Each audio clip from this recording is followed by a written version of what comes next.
Gente, a partir de agora a reunião está sendo gravada, tá certo? Nós estamos sendo gravados, tá bom? Então, vamos lá dando início. Vamos rapidinho para a gente não perder tempo. Vejam só. A gente está vendo como é que o capitalismo ele foi se estruturando.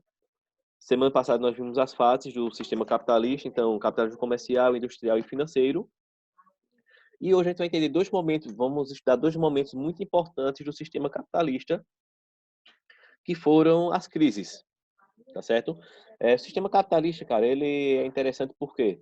Porque ele cria as próprias crises dele e consegue, né, ou pelo menos, vamos dizer, entre aspas, consegue se safar dessas crises. É como se de repente você adquirisse uma doença e seu próprio corpo criasse ali os anticorpos necessários para lutar contra aquela doença, né? Isso aí, como a gente não consegue fazer para tudo, inventaram uma tal de vacina que a gente tem que furar os braços de vez em quando. Mas tudo bem, né? Pior é o camarada esticar as canelas, né? Vejam só, a primeira crise que nós vamos estudar do sistema capitalista é a crise de 29. E, cara, a crise de 29 ela foi bacana, assim, aliás, não foi bacana não porque muita gente morreu, né? Mas, assim, ela foi bacana no sentido do acontecimento, por quê? Comecei o século XX, pensa aqui comigo, comecei o século XX, vou começar a fazer uma coisa, eu só me lembrei de vocês ontem à tarde, ontem à noite, que eu estava testando isso aqui. Abri um quadro aí para vocês, tem um quadro branco aí, ó. Sim. Pronto, beleza. Comecei o século Tem. XX, o que é que acontece? Vai acontecer uma... Vão acontecer dois fatos, né, muito importantes na história da humanidade. O primeiro deles é a Primeira Guerra Mundial, tá certo? Professor, mas eu não estudei a Primeira Guerra ainda, não se preocupa não, você vai estudar ainda, tá certo? Vai ter oportunidade para isso. Página 75, tá certo, gente? Primeira Guerra Mundial, um fato aí muito importante na história da humanidade. E o segundo foi a queda da Bolsa de Valores de Nova York, né? A quebra, né? O crack da Bolsa de Valores de Nova York. Essa Primeira Guerra, pessoal, vai favorecer os Estados Unidos em que sentido? Os Estados Unidos eles vão entrar na guerra um ano antes da guerra acabar, praticamente um ano antes da guerra acabar. A guerra começa em 1914, termina em 1918. Os Estados Unidos entram na guerra mais ou menos por volta de 1917. Como isso aí aconteceu, então, como os Estados Unidos entrou bem tardiamente na guerra, o que aconteceu? Enquanto o pessoal estava trocando bala lá na Europa, os Estados Unidos estavam desenvolvendo a sua indústria, tá certo? Essa indústria, no setor de bens de consumo principalmente, ela vai fazer com que as pessoas... É, lembra a lei de oferta e demanda? Quanto mais é a oferta, aliás, quanto mais tem uma oferta, aliás, né? Quanto mais tem uma demanda, desculpa, mais barato fica o produto. Então, os Estados Unidos começam a produzir muito, as pessoas começam a comprar muito também. Afinal de contas, cara, tava baratinho, todo mundo tinha o dinheiro, tava com o capitalzinho ali na mão, vamos começar a comprar. E aí, essas pessoas vão começar a comprar da maneira que a maioria das pessoas mais gostam. Quem é que sabe qual é a maneira que o pessoal mais compra hoje em dia? O pessoal compra mais à vista ou a crédito? Vocês acham que o pessoal compra mais como? Acredito. A crédito. Acredito. A crédito. Acredito. O pessoal vai começar a comprar muita coisa a crédito, entendeu? Vai começar a comprar a crédito, vai começar a comprar a crédito, vai começar a comprar, compre hoje, pague daqui a 60 dias, parcela em 84 vezes, aquela coisa todinha, e tá com o pessoal a comprar bens de consumo. Já passando aqui para a página 76, esses bens de consumo, eles vão trazer, né, uma falsa sensação de bem-estar. Afinal de contas, você vai ter na sua casa os bens, né, os produtos que eram mais, assim, como é que eu vou dizer, que o pessoal mais queria possuir na época. TV, torradeira, geladeira, telefone, aspirador de pó, automóvel. Então, quando começar a produzir essas coisas, o pessoal começa a se encantar com essas coisas e começa a comprar. Isso aí vai criar, pessoal, o que ficou conhecido como American Way of Life, ou modo de vida americano, ou estilo de vida americano. Então, os Estados Unidos passam, o pessoal lá nos Estados Unidos passam a ter aquela sensação, né? Ah, rapaz, a gente pode comprar tudo, tudo mais. Cara, você passava de frente de um banco, o pessoal ia em cima de você para lhe oferecer crédito. Ó, rapaz, aqui você tem, você paga em 24, em 48, o crédito, os juros é pequenininho, coisa e tal, né, Iago? E aí, o que acontece? Juros pequenininho, o pessoal começa a comprar, né? Juros pequenininho, o pessoal vai comprando, vai comprando, vai comprando, vai comprando, vai pegando, vai se endividando. Só que você comprar um produto em 12 vezes, beleza. Mas imagina tu comprar toda a tua casa, de fogão, a geladeira, tudo, parcelado. Quando você junta um pouquinho de cada produto, vai fazer um volume grande de dívidas. Concordam comigo? É, vamos pensar. Concordo. Vamos pensar. O camarada vai, compra para pagar parcelado lá no pai de Tiago, lá no pai de Iago, compra umas coisas, joga para pagar depois lá no videogame de Alberto, né, quando passar a pandemia, né, do pai de Bia. Vai comprando, vai comprando, vai comprando, vai comprando, vai se endividando. Então vai chegar um momento, né, que esse volume, né, começar a fazer aqui os hábitos que vocês gostam de fazer, né? Vai chegar um momento que esse volume de dívidas que você tem, ele vai fazer o quê? Ele vai crescer. Esse volume de dívidas ele vai crescendo, ele vai, né, aumentando, essa quantidade de dívidas vai aumentando cada vez mais. E aí o que acontece? Termina a guerra, tá certo? Termina a Primeira Guerra, 1918. Quem era o principal mercado consumidor dos Estados Unidos? Quem vocês acham que comprar mais o produto dos Estados Unidos? Vou dar para vocês algumas alternativas. Era o Brasil ou era a Europa? Quem vocês acham que comprar mais? Eu, Quem? Europa. Brasil.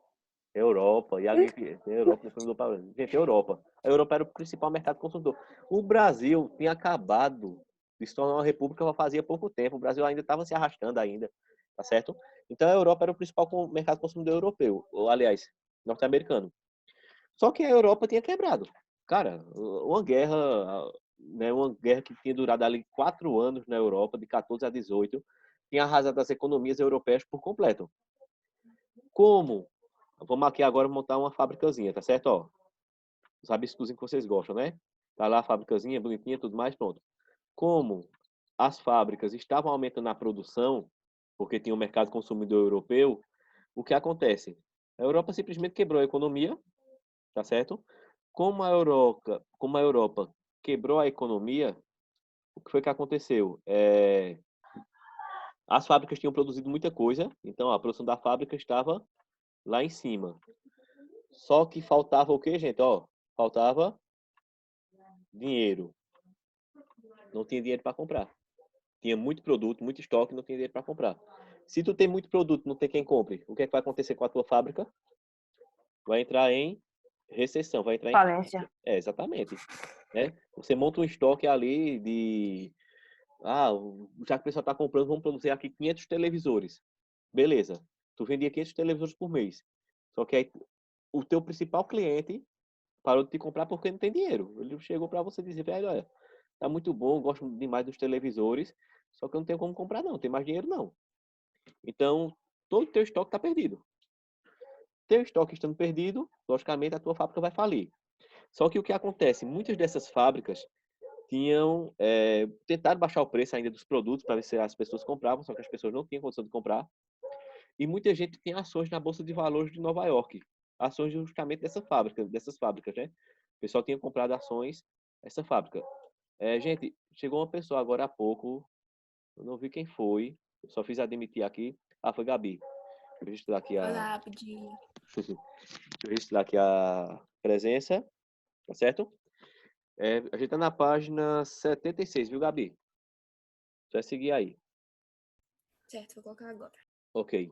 E aí o que acontece? Essas pessoas, né, não tinham com o que comprar, não tinham mais dinheiro, aquela coisa toda, as ações da Bolsa de Valores caem. Com a ação da Bolsa de Valores em queda, o pessoal foi tentar vender rapidinho as ações para ver se recuperava o dinheiro, não conseguiu recuperar. Então, todo mundo, de uma hora para outra, de maneira assim, bem simples para vocês entenderem. Você passa o ano todo, você vai na feira, compra aqueles porquinhos de barro, né? Aqueles, o pessoal chama de milhaeiro, né? Aqueles cofrinhos. Começa a juntar ali, todo dia, em vez de comprar o lanche, começa a botar o dinheiro ali dentro do porquinho. E de repente, 2 anos depois que tu tá ali juntando dinheiro, de repente para comprar um presente para o professor de história, o que acontece? O porquinho vai e some. Tá certo? Tem o porquinho ali que tu passasse a vida todinha juntando dinheiro nele, né? Ele vai e acaba sumindo. Aí, o que é que acontece com um negócio desse? Tem um pouquinho ali, ó, que tu passasse a vida todinha juntando dinheiro. Ah, pai, vou comprar um presente muito massa para meu professor, ele merece, ele tá se esforçando tanto para me dar aula online, não sei o quê, né? Aí, aquele porquinho ali que tu tinha, né, onde o Iago tava juntando dinheiro para me dar um vale de R$ 500 lá no quiosque do tio dele, do avô dele lá em Tamandaré, simplesmente porquinho vai do dia para a noite e sumiu. E aí? Tá sem dinheiro, tá liso, velho, acabou-se. Ô, professor, mas isso aconteceu com uma pessoa ou com outra, velho? Isso aconteceu praticamente com todas as empresas dos Estados Unidos. A Bolsa de Valores de Nova York, que era a que operava na época, a principal bolsa de valores do mundo, ela entrou em crise. Não tinha mais dinheiro. Não tinha mais dinheiro, simplesmente. As pessoas chegavam no banco para sacar o dinheiro, para comprar as coisas que tinham juntado dinheiro a vida toda. E o camarada do banco olhava e dizia, olha, o banco quebrou, a gente não tem. Não, mas eu tenho dinheiro aí guardado. Não, rapaz, não tem mais não. A gente não tem quanto mais você. Quebrou tudo. Índice de suicídio, em primeiro lugar, subiu, né, foi lá para cima. O índice de desemprego lá nos Estados Unidos chegou a 30%, ou seja, a cada 100 norte-americanos, 30 estavam desempregados. Se tu levar em consideração uma economia tão dinâmica quanto a dos Estados Unidos, o número é lá em cima. Hoje a gente está em crise de desemprego aqui no Brasil, a gente está com 14% nosso índice de desemprego. Imagina um índice de 30%, numa economia tão dinâmica quanto era a economia norte-americana. Essa crise aí, pessoal, ela foi tão forte que ela entrou para a história com o nome de Grande Depressão. Tá certo? Quando vocês ouvirem falar, quando vocês forem ver um vídeo, forem ler algum texto, e lá tiver o nome Grande Depressão, vocês já sabem que está se referindo, tá certo? Vou até deixar anotadinho aqui para vocês. Grande, opa, Grande Depressão é o mesmo que crise da Bolsa de Valores de New York, né? De 1929. Opa, e também recebe outros nomes, tá certo? Recebe outros nomes também. Recebe crack, acho que deve ser assim, da Bolsa de Valores, ou quebra da Bolsa de Valores de 1929. Eu estou colocando os nomes que vocês podem encontrar, às vezes cai em uma questão de prova, às vezes cai em uma questão de teste, cai em um texto que vocês estão lendo com outro nome, tá certo? Ou crise financeira de 1929, ou seja, tem um monte, certo? Tem um monte de nomes pelos quais essa crise ela vai ficar conhecida, tá certo? Então tem esse monte de nome aí que vocês poderão estar encontrando, mas todos eles se referem ao mesmo evento, tá certo? E aí, o que é que os Estados Unidos fazem? Cara, a gente tá em crise, a gente tá em recessão, a gente não tem dinheiro, a gente não tem como, como é que se diz? A gente não tem como pagar as pessoas, os bancos quebraram. O que é que os Estados Unidos resolvem fazer?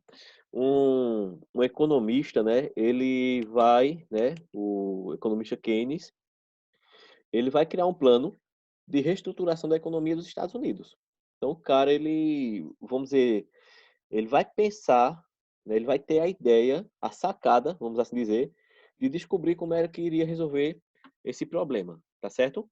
Pessoal, até agora, antes de eu passar para a explicação do plano dele, tem alguma dúvida? Alguém quer perguntar alguma coisa? Não? Tá todo mundo escutando direitinho o áudio? Tudo certo, né? Pedro, liga a tua câmera, viu, Pedro? Por favor. Beleza, então vamos lá. Gente, vê só. Uma das ideias do sistema capitalista é que o Estado, é que o governo não deve intervir na economia, tá certo? O que é que eles acreditam? Eles acreditam que as crises, né, as próprias crises do sistema capitalista são resolvidas pelo próprio sistema capitalista. Ou seja, ele entra em crise e ele mesmo cria os anticorpos para sair dessa crise. Vamos assim dizer, vamos comparar as crises do capitalismo a uma doença do corpo humano. Vamos comparar o corpo humano sendo um sistema capitalista e vamos comparar as crises sendo uma doença. Só que na prática não é assim. Na prática, eles dizem que não precisa do governo, mas na prática precisa. Então, o que é que Keynes, qual é a ideia, né, do keynesianismo, vamos assim dizer? Ele vai dizer que o Estado deverá intervir na economia em situações de crise. Então, esse negócio de, não, o Estado vai intervir, não. O Estado ele vai intervir na economia, sim, em questão de crise. Então, quais vão ser, tá certo? Vocês podem acompanhar isso aí no segundo parágrafo, logo abaixo da foto, da página 77, tá certo? Quais vão ser as formas, né? Quais vão ser as ideias que John Keynes vai tentar implantar nos Estados Unidos, vai sugerir que os Estados Unidos implantem. A primeira delas é a intervenção do Estado na economia. Então, o Estado ele vai ter que resolver esse problema. De maneira bem direta, eu vou dizer para vocês o que acontece de maneira prática, tá certo? O Estado ele entra em crise, tá certo? O Estado ele entra em crise. Aliás, desculpa, a economia entra em crise. Aí, durante todo o tempo, o pessoal fica defendendo, não, o Estado não pode intervir na economia, a economia tem que ser livre, a liberdade tem que ser econômica, tudo mais. Aí, quando a economia entra em crise, vão pedir dinheiro emprestado aos bancos públicos. Por exemplo, nessa crise que nós estamos investindo agora, que nós estamos passando agora, os bancos públicos estão investindo bastante dinheiro, estão emprestando dinheiro aí a doido para as empresas não quebrarem. É positivo? Sim. Mas se eles dizem que não precisa, era para ir buscar os bancos privados, né? O dinheiro do banco público deixasse para atender ali as necessidades do cidadão. Mas tudo bem, vamos seguindo aqui. Então, primeira coisa, a economia, né, sofrendo intervenção do Estado. A segunda, o protecionismo de mercado, ou seja, proteger a economia, fazer com que, por exemplo, os produtos que vêm de fora recebam taxas mais altas para as pessoas comprarem os produtos daqui do país mesmo, tá certo? Isso para fazer com que as empresas, com que as fábricas do país possam dinamizar a economia novamente. Seguindo aqui, cadê? A abertura de uma rede de proteção social, seguro-desemprego, que é um direito do trabalhador que é defendido hoje, e também a previdência social, ou seja, a aposentadoria. Ampliação das liberdades sindicais, ou seja, que os sindicatos eles possam operar livremente. E criação de empresas estatais estruturadoras, ou seja, criar empresas que sejam estatais. Só para vocês lembrarem, viu, gente? Empresas estatais são empresas que pertencem ao Estado, que pertencem ao governo. Por exemplo, a Compesa aqui em Pernambuco, ela é uma empresa estatal, tá certo? Ela é uma empresa que pertence ao governo. Ela não tem um dono. O dono da Compesa são todos os cidadãos pernambucanos, tá certo? Então, todos nós que somos pernambucanos somos donos daquilo ali. Aí o camarada, então eu vou lá, vou parar de pagar água, já que a empresa é minha mesmo, né? Mas tem a taxa de serviço. Uhum. Aqui, nós temos assistência de palco, tá certo, gente? Quer aparecer aqui? Galerinha do oitavo. A assistência de palco não quer aparecer aqui, mas ela tá vendo vocês. João tá aqui, ó. Cadê? Mostra a cara. Cadê meu filho? Cadê? João. Ó, Oxe, e por que só se lembra de João? olha, Por que se lembra de João e eu? E eu aqui? Porque eu sou Não, mais não. especial. Tiago. pessoal, peraí. João, mas Eu é bom, sou mais vai, especial, vai. rapaz. Tiago. Cadê Gabi? Gabi tá aqui escondida. Tá muito escuro. Vê. Bia. Vocês não entendem, rapaz. Eu sou mais especial. Ai, João, tio. Olha. Tem vergonha, João? Cala a boca. Bota ele no lugar dele. Vou estudar. Rapaz. Tchau, beijo. Tchau. Pronto, já deu. Estou aqui ao pé da serra, provando um delicioso café peruano, né? Que pena que não dá para assistir o cheiro, viu, Mai? Tá ótimo. Deu para dar uma queimada aqui na língua, legal agora. Vamos lá, vamos seguindo? Então, assim, gente, essas empresas estatais, né, como por exemplo a Compesa, como eu estou dizendo, ela pertence ao Estado, né? Pertence ao governo. Então, lá nos Estados Unidos, para resolver o problema da crise, eles vão criar um monte de empresa estatal. E qual a ideia de se criar essas empresas? A ideia de se criar essas empresas é que elas comecem a fazer obras públicas, comecem a empregar as pessoas nessas obras. Estão entendendo a jogada agora? Então, por exemplo, vamos imaginar que aqui no Brasil, para resolver a crise, quando passar a pandemia, tudo mais, né, tudo estiver liberado de novo, o governo Bolsonaro decida pegar as obras públicas que estão paradas e recomeçar, todas elas, empregando o cidadão que está desempregado, que está sem emprego, né, o pai de família que está sem emprego. Então, isso vai fazer com que gere dinheiro. Vê a ideia de Keynes como tinha fundamento aí, tá certo? Deu certo sim. Né? Tanto é que os Estados Unidos hoje tem uma economia aí bastante, assim, logicamente, a economia estável do sistema capitalista ninguém vai ter 100%, mas tem uma economia bem tranquila, tá certo? Alguma dúvida, gente, até agora? Uma pergunta? Não, João Paulo. Bom, beleza, vamos lá então. Vamos tocando o barco em frente aqui. Isso aí, pessoal, vai gerar o famoso estado de bem-estar social, tá certo? Então, lá no capítulo 2, fala um pouquinho sobre isso aí, depois vocês dão uma volta lá nesse capítulo, tá ok? E aí, o Estado, ele passa a ter uma importância dentro da recuperação econômica lá dos Estados Unidos, tá certo? Ou seja, aquele estado que tanto eles desprezaram no primeiro momento, agora volta e passa-se a ser necessária a intervenção dele na economia. Só que agora esse estado, ele não vai ser um estado tanto interventor, ele vai ser um estado mais regulador. Em outras palavras, ele vai ser uma peça fundamental para que a economia ela se desenvolva, mas ao mesmo tempo ele vai estabelecer políticas públicas que garantam que a população ela tenha renda, tá certo? É mais ou menos assim. O auxílio de R$ 600 que está sendo enviado pelo governo é uma intervenção do Estado na economia. Em outras palavras, estão entendendo agora? Para deixar 1929, quase 100 anos lá atrás, e trazer para hoje, né? Então, tá, tá acontecendo a pandemia, tá? A gente não pode negar. A economia teve que parar, de certa forma teve que parar. Só que para que as pessoas não fiquem sem renda, o governo está enviando esse auxílio, que é uma intervenção estatal na economia que é livre. Vem os R$ 600 e a pessoa, logicamente, não resolve os problemas da pessoa, sim. Mas entre R$ 600 e nada, os R$ 600 pelo menos o camarada só valer a feirinha do mês, uma coisa ou outra que seja necessária, tá certo? Alguma dúvida, gente, até agora? Deu para entender, Não. né? Deu para entender a relação, né? Vamos dizer, da crise de 29 com essa crise de hoje. Observa que, no intervalo de 100 anos, né? 1929, 2020, praticamente, né, 90 anos aí mais ou menos, as coisas estão acontecendo novamente, né? Só que da primeira crise foi o quê? A crise ela aconteceu devido a um excesso de produção e uma falta de quem comprasse aquela produção, né? Sem contar que o pessoal tinha se endividado muito, tinha comprado muita coisa a prazo. E hoje a crise está vindo, né, infelizmente, de uma maneira mais complicada, que é um vírus, mas que, graças a Deus aí, não sei se vocês têm acompanhado as notícias, né, parece que estão aí já encaminhando, né, já estão buscando aí, estão descobrindo cura, estão descobrindo outras maneiras de enfrentar o problema, né? Se bem que isso não é para a gente baixar a, a bola, não, né? Tipo, em sentido de, não, vamos relaxar, vamos afrouxar as coisas, não. Agora que é o momento realmente da gente continuar se prevenindo para que as coisas comecem a dar certo, né? Gente, essa foi a crise de 29, como foi que ela começou, como foi que ela terminou, tá certo? O segundo momento vai ser a crise de 70 e o neoliberalismo. Esse neoliberalismo, pessoal, ele é mais rígido, né, que o liberalismo comum, né? Tanto é que a palavra neo significa novo, ou seja, novo liberalismo.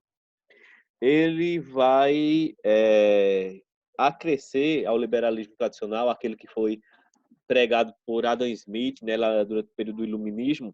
Ele vai acrescer algumas questões aí, tá certo? Primeiro, vai ser reforçada a lei de oferta e procura.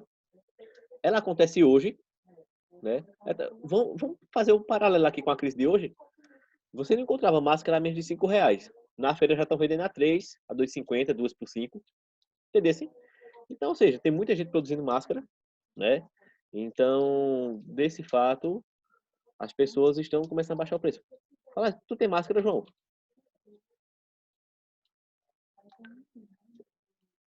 Dá para perceber. Vamos lá. Quem, eu? Quem? Tenho. Tem, né? Tô vendo. Segue. Então, vê só, gente. Essa crise da década de 70, ela vai fazer com que a economia norte-americana, com que a economia mundial, na verdade, ela passe por esse estágio de neoliberalismo, ou seja, valorizando a lei de oferta e procura. Quanto maior a oferta de um produto, menor é o preço. Invertendo essa ordem, né, diminuindo a oferta, vai aumentar o valor do produto.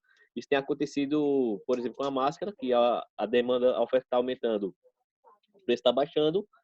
E está acontecendo o inverso com o álcool em gel. O álcool em gel, a demanda está diminuindo, o preço dele está aumentando. E vai acontecer com o medicamento que foi aprovado para a coisa. Então, quando aprovarem um medicamento aí que disser... Basta dizer o seguinte, cara. Hoje em dia, eu acho que o camarada vendendo na farmácia um AS está difícil, né? AS é um remédio bem antigo. Mas deixa um cientista desse chegar e dizer assim, o AS previne, para ver se o pessoal não vai todo mundo em cima, né? Então, a oferta vai diminuir, o preço, logicamente, vai estar aumentando, tá certo?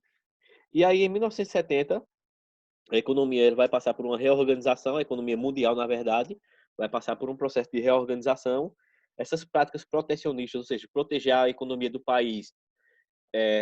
Quando eu falo prática protecionista, gente, entenda o seguinte: é eu baixar os impostos do meu produto e aumentar o imposto do que vem de fora, para que as pessoas comprem o meu. Isso vai acabar, então você vai poder comprar livremente, a importação ela vai voltar a acontecer. Os mercados eles vão se abrir para livre circulação de mercadoria, ou seja, as pessoas vão poder comprar livremente o que querem, tá certo? Deixa eu só dar um retorno aqui. As pessoas vão poder comprar livremente o que querem, tá certo? E a partir daí, né, a partir dessa questão, a economia vai começar a se dinamizar.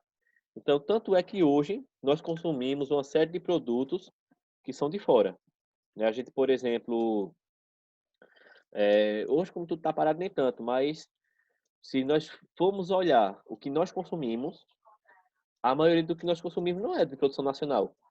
McDonald's, Coca-Cola, o celular que provavelmente vocês estejam utilizando, o tênis que vocês estão calçando, né? Então, em outras palavras, a gente consome mais o que é de fora do que o que é de produção nacional. Isso é um reflexo, tá certo, da economia neoliberal, ou seja, libera as importações, acaba com as fronteiras que podem existir entre os países e a partir daí a gente pode, vamos dizer, dinamizar um pouquinho mais a economia, tá certo?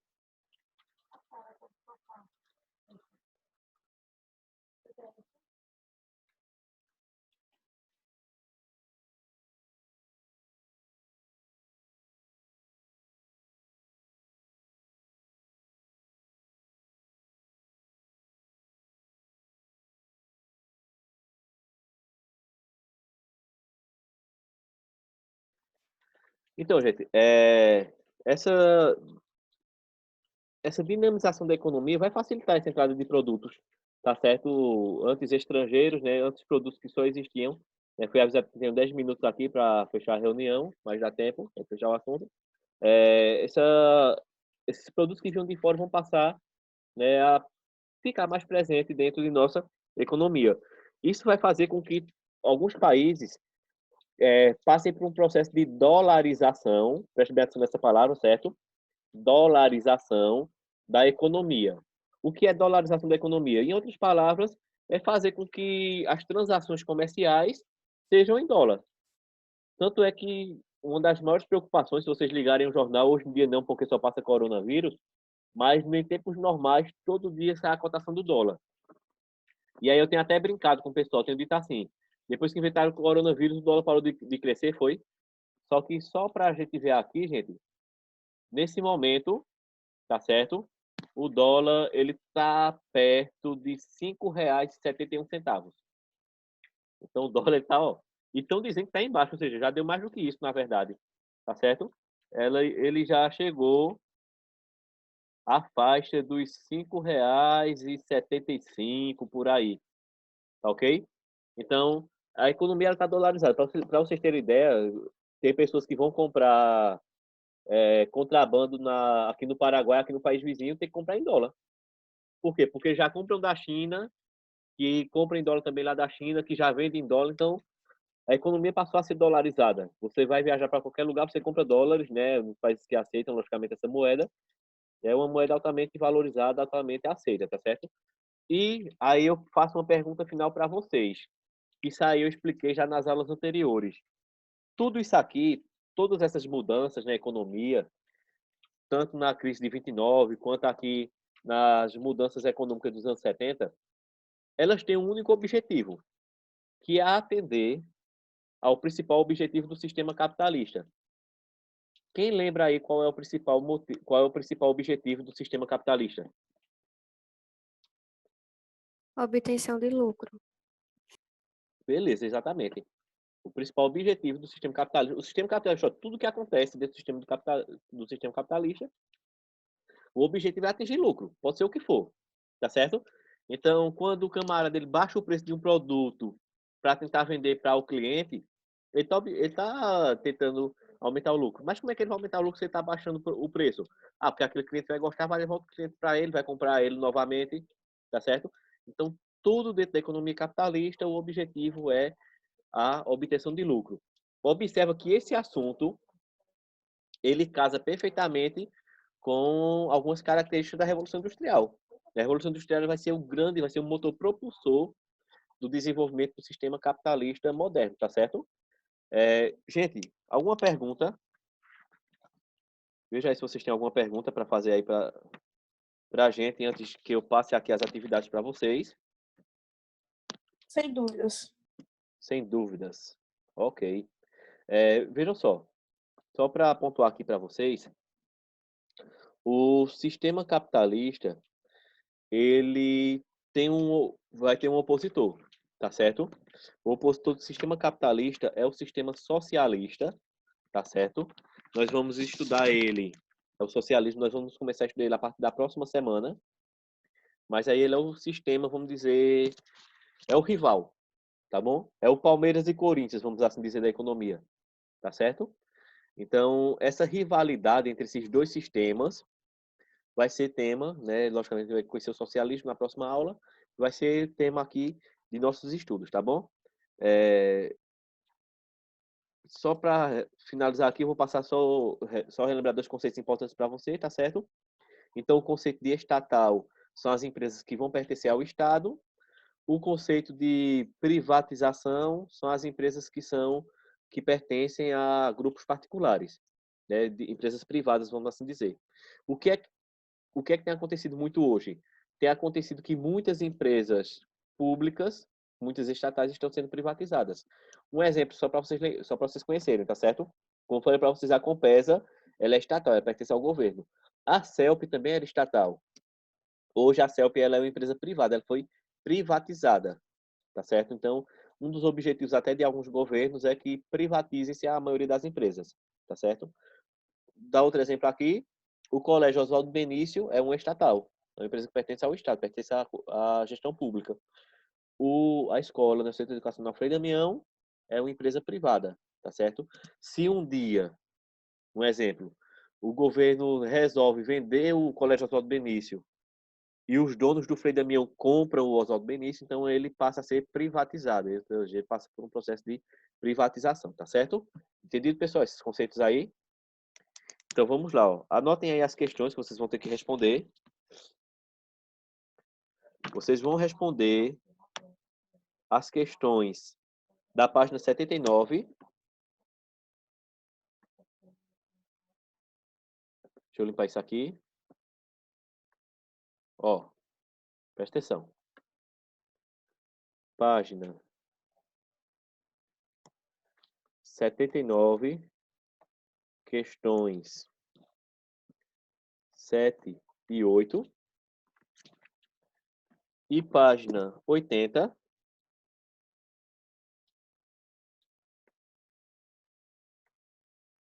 questões 9 e 10. Tá certo? Atividade de geografia. Ok, gente? Pessoal, tem alguma dúvida ainda? Eu tenho, mas assim, não é referente a essa disciplina. Joga lá pro grupo, Bia, então, por favor. Pode ser? Ok, ok. Viu? Sobre o assunto hoje, pessoal, alguma dúvida? Alguma dúvida? Não. Então, pronto. Lembrando o seguinte, tá certo? O grupo tá aberto lá para vocês, tanto para essa disciplina quanto das nossas duas outras disciplinas, tá certo? Lembrando que a dúvida tem que ir digitada, tá bom? Então, digita a dúvida lá que a gente tenta responder, tá certo? E é importante essa questão das dúvidas irem sempre para o grupo, porque às vezes a dúvida é de outro também, e aí o colega já se identifica e acaba respondendo a todos de uma única vez, tá certo? Então, pessoal, nossa última aula com vocês é na quarta, né? O último dia que nós temos aula com vocês é na quarta. Então, aguardem aí, tá certo? As instruções que a direção vai passar para vocês. E, em todo caso, nós nos vemos próxima semana, ou online, ou, aliás, ou via videoconferência, ou via videoaula. A gente vai ver aí como é que vai ficar direitinho. Mas, em todo caso, estudem direitinho, tá certo? Mais tarde, eu creio que ainda hoje, eu jogo essa aula lá para o YouTube para vocês reassistirem, se for necessário. Caso não, partem aí para a atividade, tá certo? Façam a atividade direitinho. Eu vou colocar as instruções lá no Classroom para vocês também, tá certo? Porque aí vocês dão uma conferida lá. Só que não agora, acho que só na parte da tarde vai estar lá. Mas, por enquanto, vão respondendo no livro. E lembre-se, sempre deixem registrado no livro as respostas de vocês, porque aí depois a gente faz a comparação com o que está registrado em sistema, tá certo? Nenhuma dúvida? A gente pode encerrar a reunião por hoje?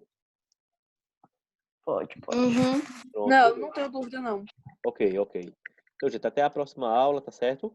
Qualquer dúvida, joga lá para o grupo que a gente vai responder, tá bom? Valeu. Beleza. Beleza. Encerrando aqui a reunião.